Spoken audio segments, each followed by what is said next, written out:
Listen to what Russia has to say about USAID and the Biden administration. Thank you, USA. With the sabotage targeting Nord Stream pipelines. Today, these ministers are reading out their templates and their cookie cutter statements and in front of the cameras, and they are announcing their unstinting support for Ukraine. You should sweep up in front of your own home. You should clean up your own prosperous garden. The geopolitical hurricane which we see taking place. Mr. President, we view today's meeting as an open attempt to thwart the positive progress that has been made, which will soon help to result in a long-term, complete and lasting settlement to the Ukrainian crisis.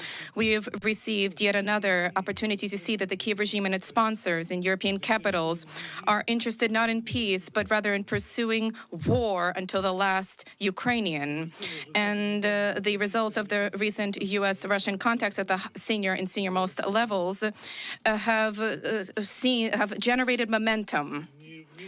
And it is of equal importance that recently, thanks to the new positive policy of the Trump administration, the details are unfolding about what actually took place and continues to take place under the Zelensky regime. These details are surfacing now. We think that it is far clearer now to many also why the Ukrainian crisis 3 years ago transformed into the armed conflict, despite the protracted, years-long, persistent efforts by the Russian Federation to prevent this. The world sees that the entire anti-Russian project of Ukraine, as we repeatedly stated here in this chamber, from the very beginning was financed by the West. And this unfortunate situation was made clear in the end of the operations of USAID. From the 21st to 2021 to 2024, spent $30.6 billion in Ukraine, or 21% of all of the payments for abroad. Assistance from USAID in 2024 was 3% of the Ukrainian GDP, equaled 3% of the Ukrainian GDP. Ukraine independently did not exist and does not exist in that way. The agency paid for the activities of the Ukrainian state apparatus and trained Ukrainian judges and exerted direct influence on the Ukrainian judiciary. Given the U.S. financing, the Ukrainian parliament took lessons. $25 million were allocated by USAID for public events and work of the Secretariat of the Parliamentary Commission. And we see the manifestation of Ukrainian незалежність, or rather independence, as they say. And we understand the real value of freedom of speech in Ukraine, as it transpired up to 90% of Ukrainian media outlets were financed by USAID, and through it, approximately $50 million were spent for so-called public opinion leaders to make an appearance on the social networks. Tens of millions of dollars were paid to U.S. celebrities who traveled to Ukraine and who spoke out in support of the Ukrainian regime. For this reason, all of this picture, which compelled everybody to believe in the universal popularity of the erstwhile comic, turned out to be a lie.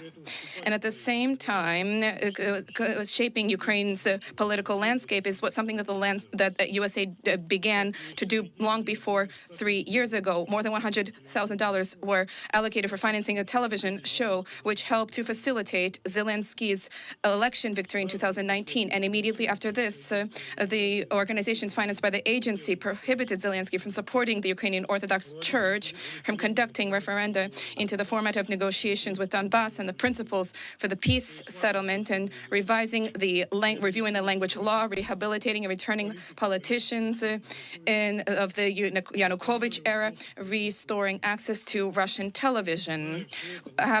Being aware of all of this, we are not surprised why Zelensky, who was elected with 3/4 of the vote, immediately abandoned his promises when it came to the East, abandoned promises for the defense of the Russian language and establishing relations in Russia, and those who purchased him simply prohibited him from doing so. Mr. President, we wish in this context to draw colleagues' attention to one aspect of how USAID shamelessly shaped The mainstream media, USAID, continuing the war, laundering the money. This is what the Biden administration has been doing. This is what we've been talking about. This is what we've been crying about for 4 years. It's now all coming to light. And USAID, it's only the tip of the iceberg of what's going on with Soros and all these people. This was the main arm internationally for the Democrats. And that's why they are kicking and screaming, and we're going to keep learning the new things. And they are afraid that as we cut, the government is going to probably be more efficient. So you're going to see a whole bunch of people trying to kick and scream to keep their important jobs. We can cut them out, bring in the good ones, and be efficient. It's what Elon did with X, or AKA Twitter, used to be. And we're all very grateful for that too.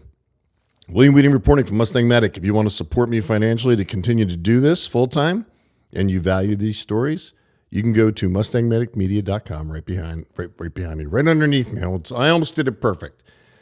Thank you for watching. Get ready for the next report. They're coming every day.